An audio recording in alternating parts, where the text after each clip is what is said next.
Olá, muito boa tarde. Está entrando no ar o nosso Liberdade de Expressão. Hoje, sábado, 7 de dezembro de 2024. Gente, e o ano está indo embora. E no programa de hoje, eu recebo, gente, o padre Juveci Filho, pároco da Catedral Santa Teresinha do Menino Jesus de Joaçaba, e também o Dom Mário Marques, que é bispo diocesano. E eles vão falar sobre a elevação da diocese, a catedral, para santuário. Importante movimento, então, da Igreja Católica. Primeiramente, Dom Mário, obrigado pela sua presença aqui nos nossos estúdios, falando um pouquinho mais sobre essas ações que estão ocorrendo por parte da Igreja aqui na nossa diocese. Boa tarde. Sou muito grato, boa tarde a todos que nos acompanham pela Rádio Líder, aqui de Erval do Oeste, nesse momento tão importante da história da nossa região, e de modo especial o que nós estamos pleiteando e preparando, para o próximo ano, a elevação da Catedral Santa Teresinha em Santuário Catedral Santa Teresinha do Menino Jesus, em Joaçaba. Padre, obrigado também pela sua presença. Eu que agradeço a acolhida da Rádio Líder e especialmente para falar desse tema tão bonito para nós e tão importante para todos os nossos fiéis. Obrigado de coração. Bom, eu não sei qual dos dois pode começar falando, mas como é que surgiu essa elevação, o porquê dessa elevação e a diferença de uma catedral hoje para um santuário? Na verdade, nós estaremos celebrando em 2025 o Jubileu de Ouro da criação da Diocese de Joaçaba, e o que nos motivou também a fazer nessa celebração, a elevação da Catedral em Santuário Catedral Santa Teresinha. Então, no ano passado, no dia 12 de junho, nós fizemos a abertura dos preparativos para o Jubileu de Ouro da criação da Diocese de Joaçaba. A partir de então, já iniciamos um pensar em transformar a catedral em santuário. E o padre Juveci, como pároco da catedral, tendo também conhecimento de atividades nessa área, por uma experiência também que ele tem de conhecimento aonde ele trabalhou antes, em Brasília, num santuário dedicado a São Francisco de Assis. Eu creio que também ajudou a pensar e conosco, conversando, e resolvemos também fazer os encaminhamentos para transformar a catedral em Santuário Catedral Santa Teresinha de Jesus, em comemoração aos 50 anos da sua criação. Importante, em 1975, então, foi criada a diocese, é importante esse movimento, por parte da igreja, agora 50 anos desse trabalho, Dom Mário? Exato, Então, desde que foi criada a paróquia, que o ano que vem também vai estar completando 95 anos de sua criação como paróquia, ela foi construída onde hoje é o Hospital Santa Teresinha, como paróquia lá no início, e o Dom Daniel Lustin pediu aos franciscanos, na pessoa do Frei Edgar, para que iniciasse uma nova igreja, ou seja, uma nova paróquia, paróquia, e assim ele começou a construir a igreja atual, na qual nós temos a honra, de ser um monumento religioso de destaque na nossa região, pela sua imponência, pela sua importância também, e pela devoção a Santa Teresinha de Menino Jesus, que ela é grande e muito importante na nossa região, especialmente na região de Joaçaba e os municípios vizinhos, como Erval do Oeste, que está aqui ao lado. A diferença, então, de um santuário hoje para uma catedral? Muito bem. Na verdade, não existe uma diminuição do título de catedral, tá? A catedral, ela é a igreja mãe de uma diocese. Como cada cidade tem a sua matriz, a igreja matriz, a catedral, ela é a igreja mãe de toda uma diocese, é onde se estabelece um vínculo de unidade entre as paróquias e o seu pastor, que é o bispo diocesano. A catedral é a igreja do bispo diocesano. A elevação à condição de santuário diocesano não retira da catedral a sua condição de catedral. Ela continuará sendo a catedral da diocese de Joaçaba, dedicada a Santa Teresinha. O que acontece é que agora a gente alia ao título de catedral este novo título. A nossa igreja é reconhecida como um lugar de acolhimento dos peregrinos, dos fiéis, e de cuidado espiritual com aqueles que têm uma devoção especialíssima à nossa padroeira, que é Santa Teresinha. Né? Legal. Então, não tem uma mudança ou uma retirada do título, mas a gente soma ao título de catedral essa condição de santuário, que tem como característica fundamental, e é importante que se lembre isso, né? O santuário é o lugar aonde acorrem os peregrinos, ou seja, onde os peregrinos vão para pedir a intercessão daquele que é o patrono, no nosso caso, Santa Teresinha, é patrona da nossa catedral, do nosso santuário, da nossa diocese, e esse é o lugar onde as pessoas vão para pedir a intercessão de Santa Teresinha pelas suas necessidades, para agradecer as graças, e nesse lugar encontram um tipo de acolhimento específico dos santuários, que tem características diferentes do acolhimento que é feito nas nossas paróquias. Eu acho que a gente pode aqui salientar, né, Padre Joveci, também a forma de vivência da espiritualidade, né, os movimentos de atendimentos, de confissões, momentos diferentes de orações, de celebrações, além daquilo que já existia e existe, né? Então, isso tem sido acrescido em função do santuário acolher as pessoas em cada celebração de uma maneira mais intensa, dando oportunidade às pessoas a buscar o sacramento da confissão, por exemplo, né? A ter um momento de adoração organizada todas as quintas-feiras, por exemplo, né? Temos as mães que oram pelos filhos às segundas-feiras à tarde, né? Temos o terço dos homens também às quartas-feiras à tarde. São momentos que a igreja está aberta para acolher as pessoas. Claro que ao longo desse caminhar como santuário, nós iremos oferecer, né, outras oportunidades. Por exemplo, uma paróquia da nossa diocese queira fazer uma peregrinação com as catequistas. Vai programar uma missa, e daí vai ter o padre, vai ter alguém para atender confissões, vem um ônibus, 2 ônibus, 3 ônibus, e passar um dia na catedral, por exemplo, né? Então a gente vai criar isso, com certeza, no futuro, como uma forma de fazer com que o santuário se torne um lugar de procura, não só individual, como está sendo também individual, né? No dia a dia a igreja está sempre aberta para o atendimento, ou seja, para fazer as suas orações, mas com momentos programados, como acontece em outros santuários, Madre Paulina, por exemplo, né?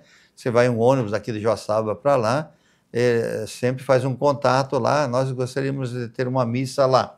Que hora que tem uma missa lá, que vai ter o padre lá para atender a missa, e assim por diante. A mesma coisa vai acontecer futuramente aqui também, tá? Então, o santuário é um lugar que também proporciona a peregrinação, ou seja, é isso que o padre Joveci acabou de nos dizer, é um lugar de peregrinação. Mas é muito interessante isso que vocês colocaram.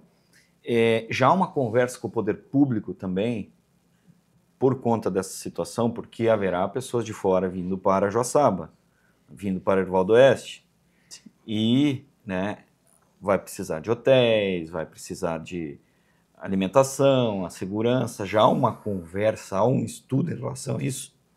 Sim, Mateus, a gente já vem há algum tempo, dialogando com o poder público sobre a necessidade da gente tornar a nossa cidade um local de acolhimento não só dos peregrinos do santuário, mas dos peregrinos do Frei Bruno, né?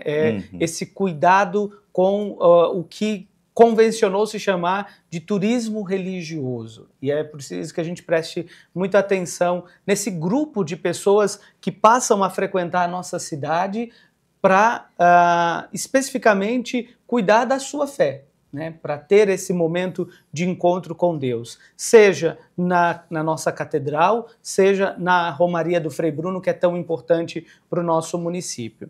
Nós já dialogamos com o grupo da CDL, né, a Câmara dos Dirigentes Logistas do município, também com a atual composição da nossa Prefeitura Municipal, sempre no sentido de criar estruturas e de possibilitar com que cada vez mais os nossos peregrinos sejam bem recebidos na nossa cidade. Não só pela igreja, mas pelas estruturas da nossa cidade, de hotéis, de restaurantes, de padarias, enfim, de toda aquela estrutura necessária para acolhimento de um grupo de pessoas, né?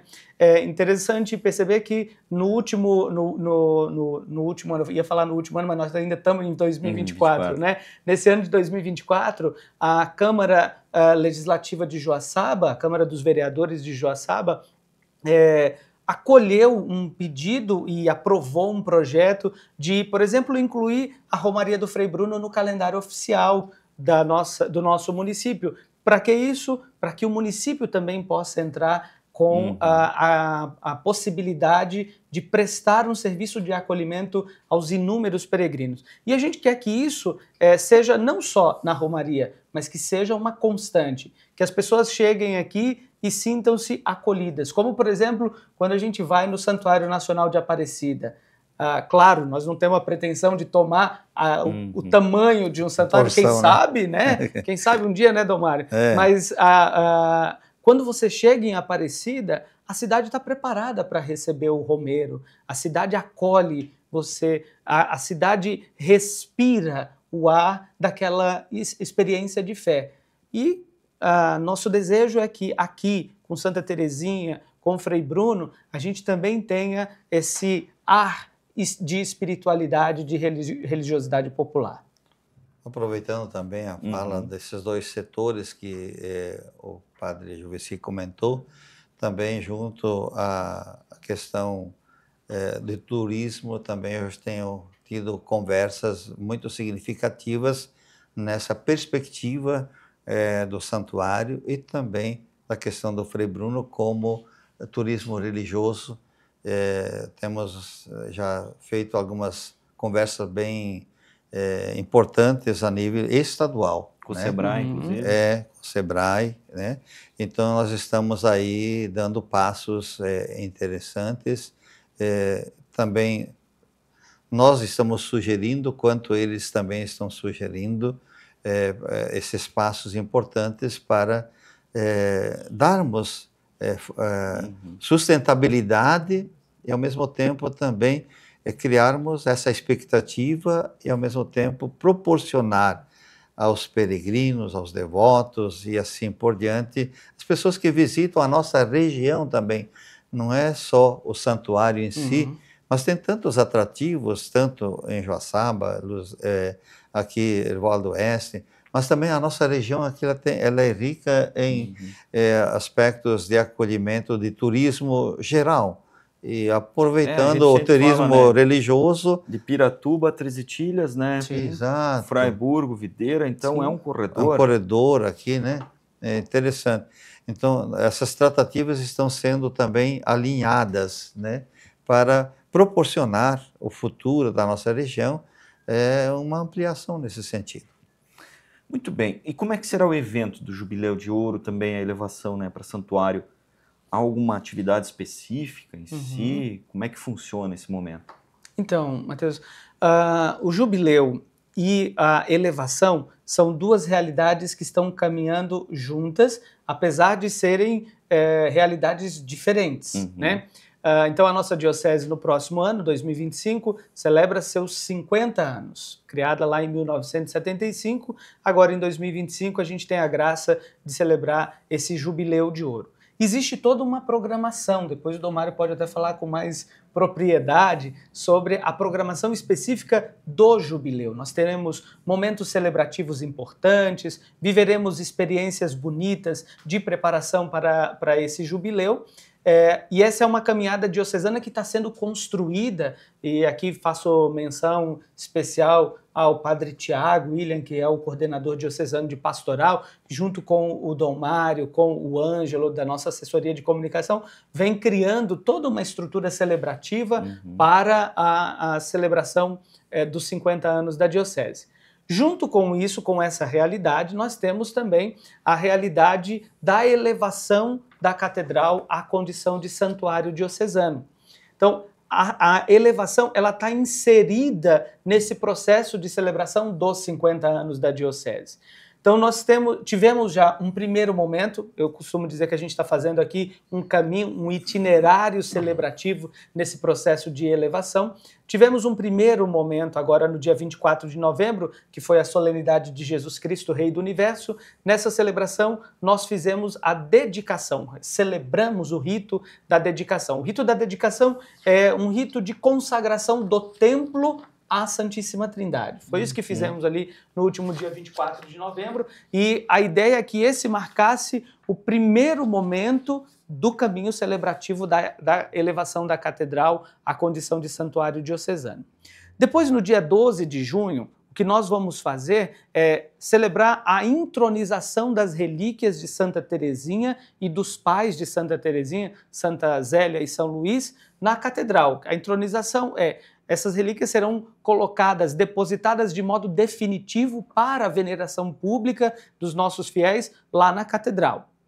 Depois, em outubro, quando celebrarmos a festa de Santa Teresinha, a gente vai ter então o rito de oficialização do nosso santuário diocesano com a emissão do decreto diocesano de elevação à condição de santuário. Então, são passos que nós vamos dando. No meio desse caminho existem inúmeros processos, inclusive alguns processos burocráticos que vão sendo vencidos, né, que precisam ser respeitados, que estão acontecendo nesse momento, para que a gente possa então chegar nesse importante ato celebrativo. Como dizia, no meio desse caminho, a gente está vivendo toda essa realidade junto com a festa dos 50 anos, e aí eu deixo para o Dom Mário falar sobre essa celebração dos 50 anos da diocese. Dom Mário, antes dos 50 anos, né, o jubileu, o que são relíquias? Para explicar, porque às vezes as pessoas até nem sabem o que é uma relíquia de um santo, de uma santa. Então, uma relíquia ela é uma parte do corpo deste santo, né?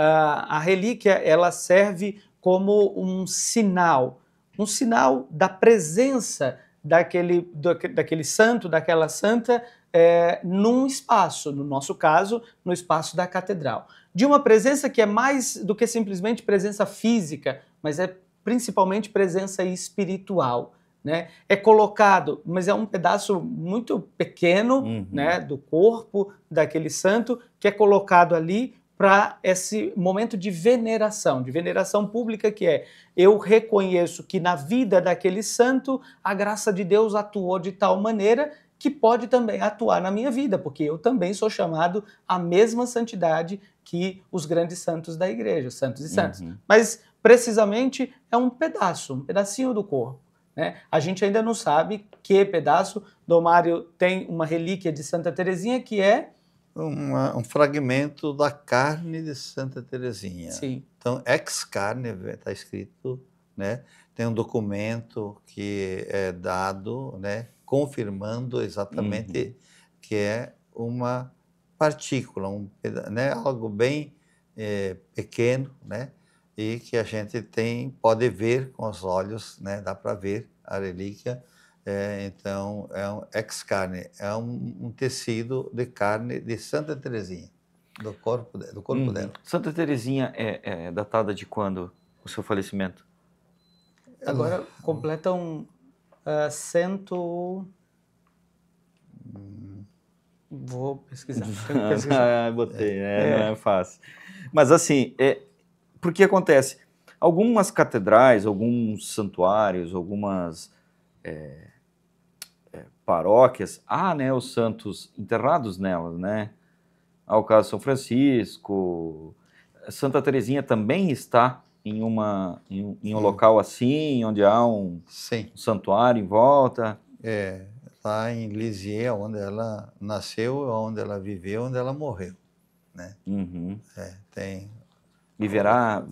É venerável lá, né? E pessoas virão de lá para cá? Sim. Vem o reitor do santuário de Santa Teresinha de Lisieux, trazendo para nós, né, as relíquias que já foi mencionado aqui, tanto de Santa Teresinha, como também dos pais de Santa Teresinha. No dia 12 de junho de 2025, estarão presentes. Aqui teremos a divulgação com mais precisão desse momento marcante, né, dentro do ano jubilar também da Diocese. 1897, a data do falecimento, o ano de falecimento de Santa Teresinha, nasceu 1873. Santa Teresinha viveu só 24 anos, morreu muito jovem, muito nova, né, e já faleceu com esse ar de santidade, né? Promoveu a graça da santidade onde esteve, né? Estava com dúvida da quantidade exata de anos desde do seu falecimento, mas é uma santa recente, do século XIX, né? Presente na vida da igreja há poucos anos, comparada aos outros grandiosos santos da igreja. Né? Mas até falando nessa situação, saiu uma notícia recente agora, né? O Papa Francisco irá beatificar um menino italiano, né? Chamado de milenar, né? Então é um santo deste milênio, né? Exato. Então, Carlo Acutis, né? Carlo Acutis, chamado como é que é? Pregador virtual, né? Ele pregava muito a palavra de Deus através da internet já, né? Então... Morreu muito recentemente, já vivendo o mundo da tecnologia, né? E a presença das redes na vida humana, e também utilizou esse espaço como espaço de anúncio da palavra de Deus, de pregação da palavra de Deus, né? O Papa Francisco propõe a vida do Carlo Acutis como um modelo também para os nossos jovens, dizendo sobretudo que é possível ser santo, ser jovem, ser feliz e estar inserido nessa busca da graça de Deus na vida cotidiana. Infelizmente ele faleceu de uma leucemia, né, fulminante, mas ele, em tão pouco tempo de vida, né, ele conseguiu marcar, né? Deixar um legado de fé, de um jovem, né? Inclusive um dos milagres foi identificado no Brasil. Exatamente. Que bacana isso, né? Então, falando em milagre, e o nosso Frei Bruno Dom Mário, depois a gente volta a falar mais sobre o santuário. Como é que está o trabalho hoje? Está em andamento, né? A parte diocesana já foi realizada há certo tempo. Nós estamos ainda aguardando de Roma mais alguns passos a serem dados. Agora, no mês passado, nós encaminhamos para a coordenação dos freis, né, para os postuladores, né, um encaminhamento para a apresentação de um dos milagres para que sejam analisados, né, lá em Roma. Então, estamos fazendo esse encaminhamento, nos antecipando ao pedido. Ah, tá. Então, o milagre já foi identificado? Não. Identificado por nós, temos que apresentar, né, entre tantos, um que seja mais provável a ser aceito, né, ou avaliado, verificado. Não é assim, não é só eu dizer, eu acho. Que né? né? Não. Nós temos um olhar nosso aqui, mas vai passar por uma grande avaliação por peritos, né? Tanto na linha do milagre como algo de uma cura, né? E também da parte religiosa, no caso da fé, de quem manifestou e buscou em Frei Bruno esse pedido e foi atendido. Então tem uma documentação que tem que ser tudo documentado, né, registrado e tudo mais por um médico, né, daí tem as contraposições e tal, até que haja um modo, né, que seja concluído que de fato é um milagre. Para explicar um pouquinho o milagre, é algo que a ciência não explica, né? É humanamente impossível explicar. Então, aí, quando passou dessa linha humana, não conseguimos determinar o que realmente aconteceu, aí sim é considerado milagre, né? Exatamente. Então, é sempre algo de extraordinário que foge, né, uma explicação científica, até o momento não haja, né, uma explicação científica, mas apenas uma conclusão de fé e que a parte científica comprove que não há né, só algo extra, né, a medicina ou a ciência ocorreu porque aquela pessoa recorreu à devoção àquele santo. Geralmente são pessoas desenganadas já pela medicina, conseguem uma cura, né? Os milagres são inúmeros, Eles são né? diversos, não é só nesse campo, né? Tem muitos milagres diferentes, né? Então, a gente costuma dizer que o milagre é, sobretudo, um ato de intervenção divina na vida de uma pessoa. Geralmente, por intercessão de um grande santo ou de uma grande santa da igreja. Mas o milagre, ele tem a característica de ser essa ação direta, essa ação precisa de Deus na vida de alguém. E que não pode ser interpretado apenas à luz da perspectiva humana. O milagre, ele tem essa característica de fugir à nossa racionalidade, né? Fugir às características da nossa racionalidade.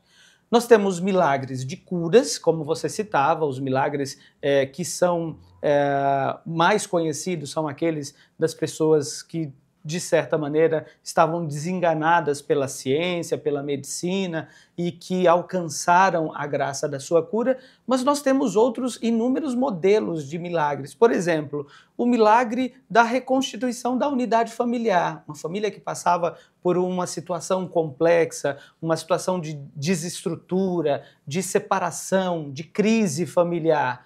E a graça de Deus toca o coração do esposo, da esposa, dos filhos. Aquilo é um milagre, aquela é uma graça, uma ação, uma intervenção divina na vida daquelas pessoas. O milagre é acontecido na vida de um filho que passa por dificuldades, por exemplo, com o uso de drogas, de entorpecentes. Ali, aquele momento em que aquele jovem consegue recuperar a força e se libertar desse vício, a gente diz que houve sim, de fato, uma graça divina, né? Então, os milagres estão acontecendo todos os dias na nossa vida. Talvez a gente ainda não tenha dado a atenção devida e o olhar necessário para esses pequenos milagres. E aí a gente volta, às vezes, o olhar e a atenção para os grandiosos milagres. Merecem toda a nossa atenção, sim, mas a gente precisa também prestar atenção para os pequeninos milagres que estão acontecendo na vida cotidiana de milhares de pessoas ao redor do mundo que sabem que tal situação foi vencida, superada, resolvida pela força ação da fé e tudo mais, né? Da confiança em Deus, né? Então é muito importante essa questão da espiritualidade. Nós podemos lembrar, por exemplo, o São Francisco, as chagas de São Francisco, né? Receber os estigmas, né? Então é algo extraordinário, né? O Frei Pio, né? Também é algo extraordinário, né? Então não que é isso, mas são sinais de santidade. Não que aquilo seja, de repente, considerado um milagre em si, mas que gera, né, que mostra para nós a ação divina no cotidiano, como diz o padre Juveci, da nossa vida.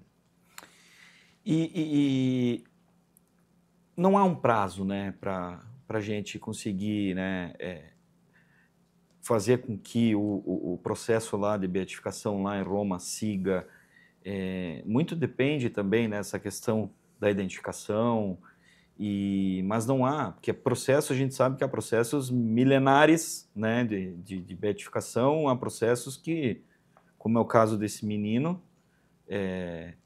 muito rápido, do João Paulo II. João Paulo II também foi muito rápido, né? Então, não há uma lógica em si, né? Por exemplo, o Padre Anchieta, né? Foi recente, mas, né, só para ter uma ideia. O apóstolo do Brasil. Apóstolo do Brasil, né? Faz pouco tempo, com o Papa Francisco, né? É interessante. E dentro disso, quando puder acontecer de haver a beatificação, aí ficará muito maior a romaria, né? Muito maior, muito maior. Como é que está essa questão junto com o santuário? Por isso que a gente entra nessa questão da conversa, né?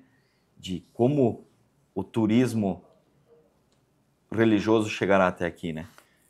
Eu vejo como, né, o nosso santuário catedral, ele prepara para nós, né, desejar uma mentalidade, né, eu diria, mesmo uma compreensão do significado, né?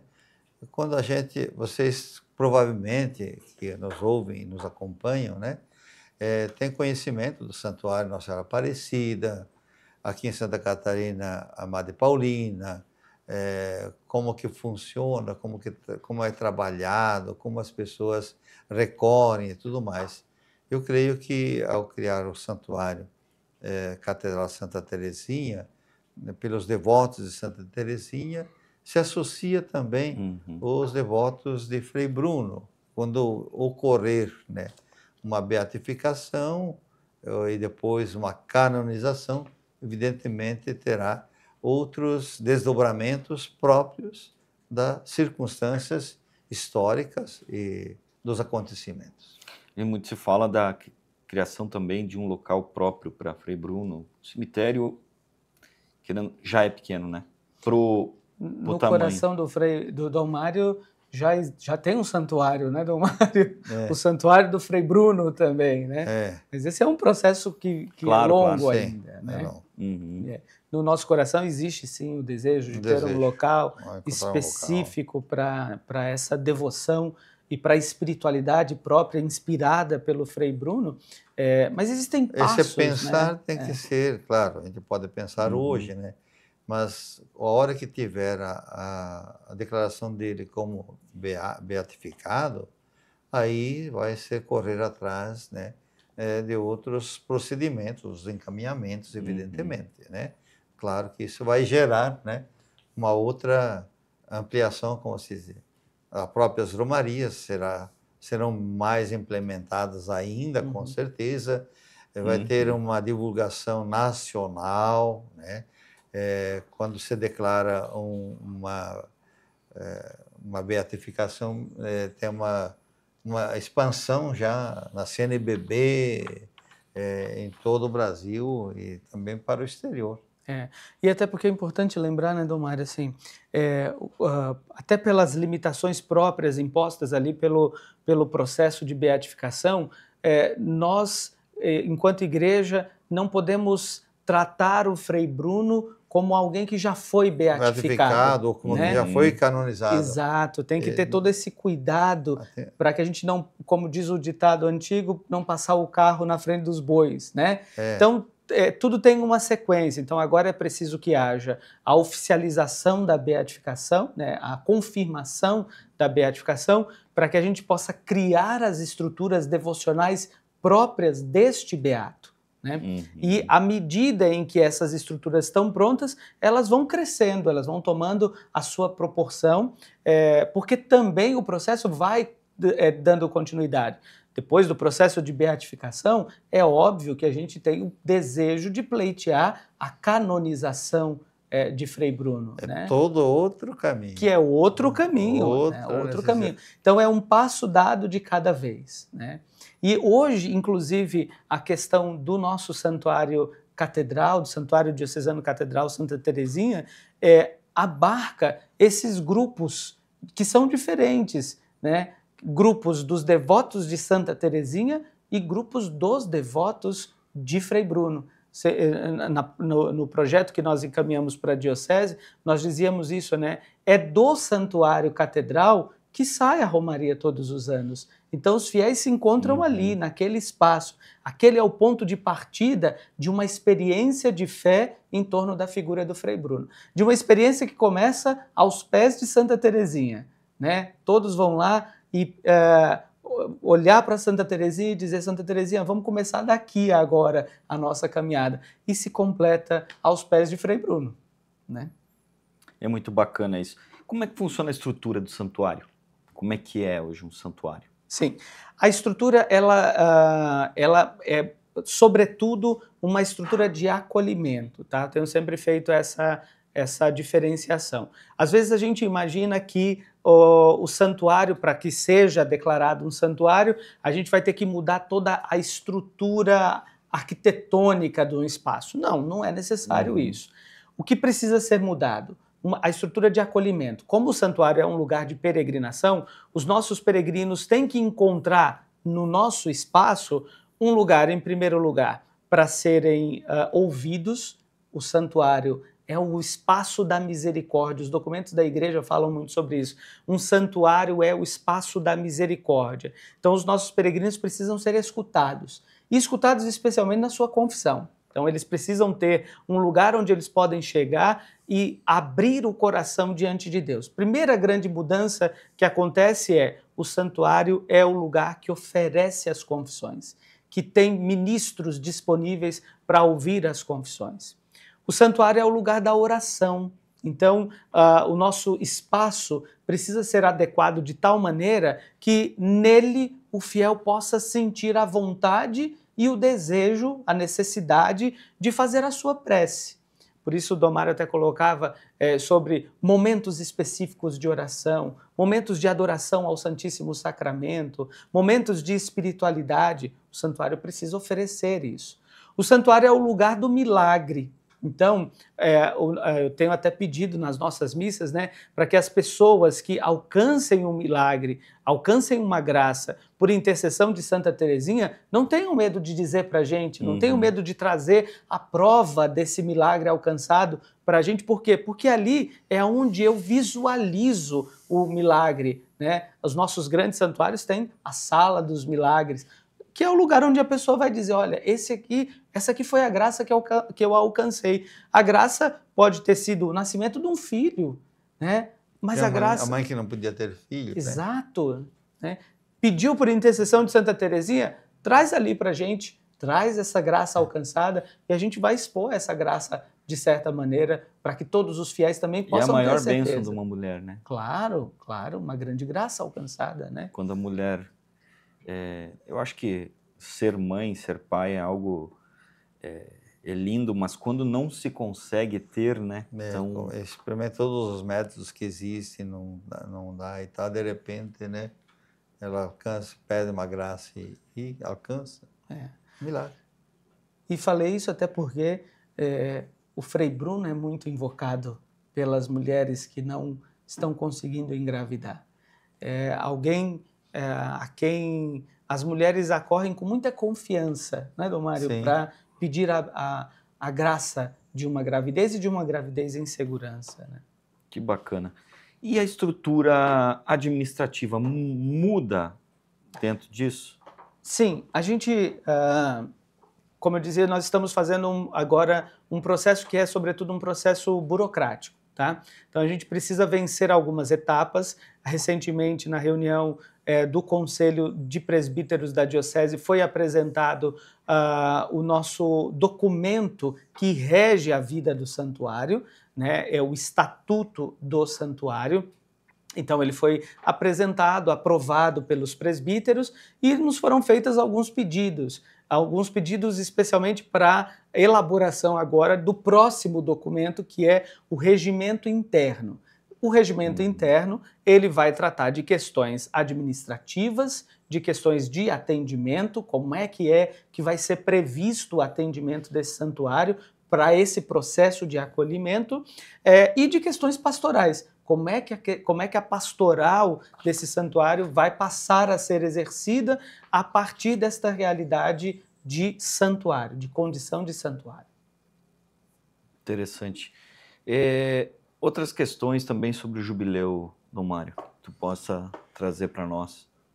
O jubileu, como nós temos falado também, ele iniciou a preparação no dia 12 de junho do ano passado, com a abertura, e em seguida começamos as visitas pastorais. Em cada semestre fizemos 7 paróquias, né? Então, no segundo semestre do ano passado, no primeiro semestre desse ano, no segundo semestre desse ano também, e teremos mais 7 paróquias no primeiro semestre de 2025, como um processo de motivação, primeiramente com todas as lideranças que atuam nas diversas comunidades espalhadas em cada paróquia, e também uma visita às instituições que estão a serviço do município, da comunidade, como valorização também da sua participação, dando ciência deste acontecimento bonito que estará sendo realizado em 2025. Então, esse envolvimento faz parte, então, de toda uma movimentação, e temos também, dentro desse aspecto, uma dinâmica também da terra, em que cada comunidade, na visita pastoral, traz um bocado de terra, né? E nós colocamos num recipiente maior, celebrativo, na visita pastoral, e dela trazemos parte dessa terra para Joaçaba, onde faremos um monumento identificando cada município, cada paróquia, num formato de um mapa da nossa diocese, e ali constarão então como um marco desta realidade. E temos como lema Diocese de Joaçaba, terra de vocações. Então, a terra tem um significado muito importante para todos nós, e a gente dá esse sentido, essa explicação dentro de uma palestra que o coordenador de pastoral, o padre Tiago Souza, que é o nosso coordenador, faz sempre uma retrospectiva de uns 120 anos atrás até agora, como se desenvolveu a nossa religião e como os nossos antepassados trouxeram a fé, a cultura, o trabalho, né? E os passos que foram vencidos até os dias atuais. Então, um momento muito importante nesse sentido. Mas também no próximo ano, né, teremos, a partir do mês de agosto até 7 de setembro, umas atividades muito intensas, como novena preparatória para a celebração do dia 14 de setembro, que será a conclusão da celebração do Jubileu de Ouro, que vai acontecer no município de Erval Velho, na gruta ali, Nossa Senhora de Lourdes, que tem um espaço grande para acolher todos os romeiros ou todos os devotos, todos que participarão desse momento do jubileu. Mas também durante o ano teremos o jubileu que a Igreja universalmente está também realizando, coincidindo com os 2025 anos do nascimento de Jesus. Então, é um outro momento a nível mundial, e que em Roma acontecerá muitos eventos relativos ao nascimento de Jesus. E aqui nós também, em nossa diocese, faremos alguns eventos até dia 12 de junho, do dia 12 de junho até dia 14 também, com jubileus, por exemplo, dos ministros extraordinários da Eucaristia, da juventude, dos avós, das famílias, dos catequistas, nas 5 áreas pastorais, para facilitar o aglomeramento e também a proximidade da vivência desses momentos fortes, celebrativos para o Jubileu de Ouro, tanto da Diocese, quanto também nesse caminho universal. Muito bem, Dom Mário, mais uma questão até para nós encerrarmos.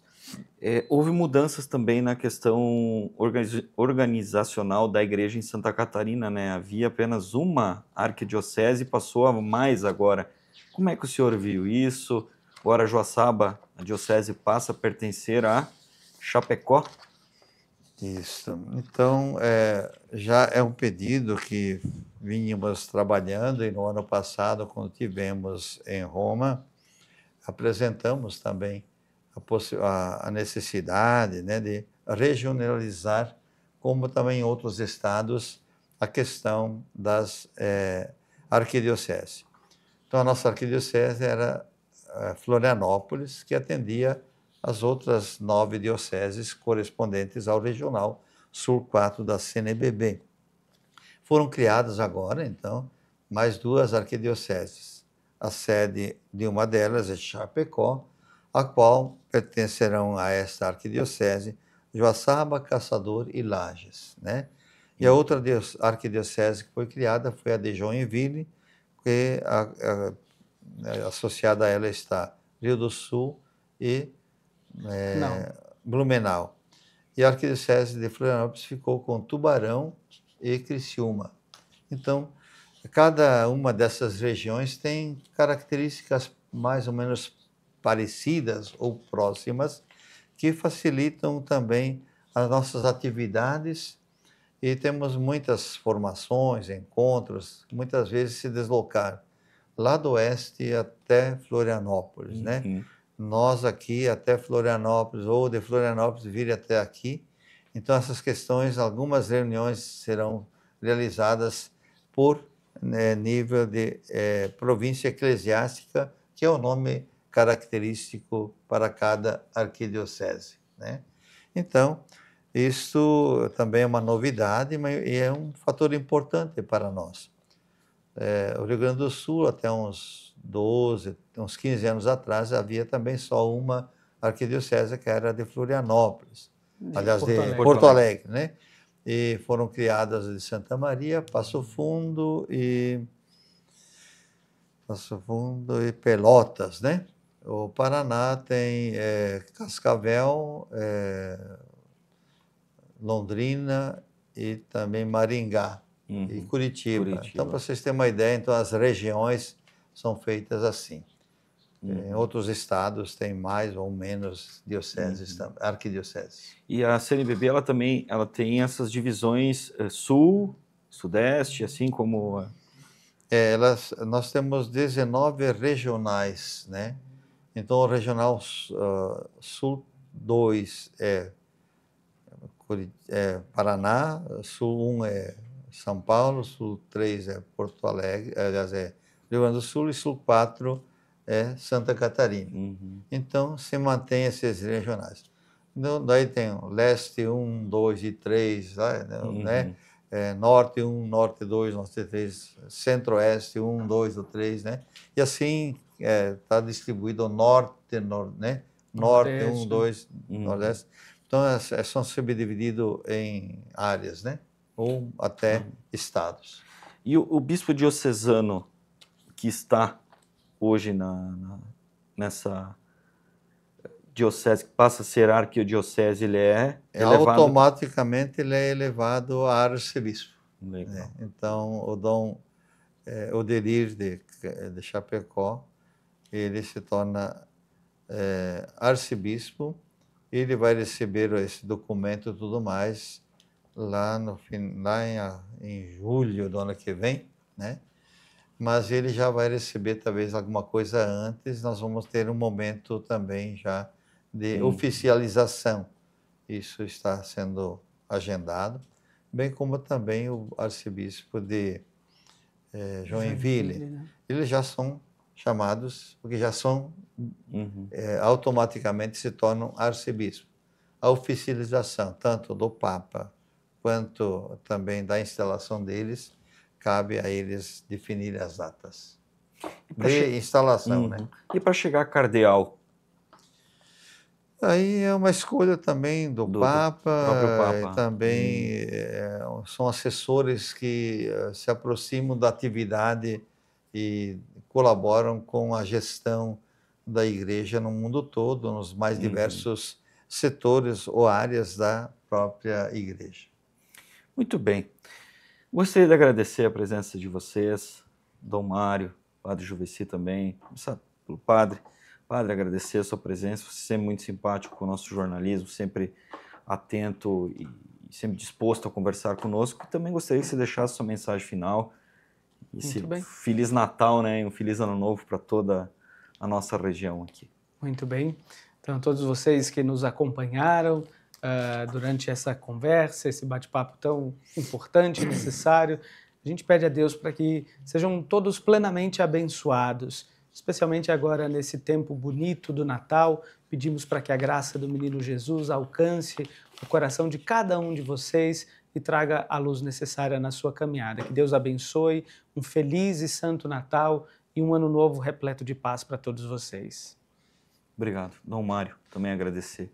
Eu quero agradecer, então, em nome da Diocese de Joaçaba e também de todos os ouvintes aqui, a coordenação, o gerenciamento aqui da Rádio Líder por ter dado essa oportunidade de esclarecimentos, de orientações, né, com relação a tudo aquilo que vem acontecendo de bonito em toda a nossa região e por esse agir e colaboração de tantas pessoas, que esse meio de comunicação também possa proporcionar a você que nos ouve, que nos vê, que nos acompanha, né, o desejo também de dias melhores, né, e que ao celebrarmos o Natal que se aproxima e o Ano Novo de 2025, um ano jubilar, jubilar significa júbilo, alegria, né, o Natal sempre traz essa renovação, essa esperança do presente e também do futuro, que sejam todos abençoados os que nos ouvem,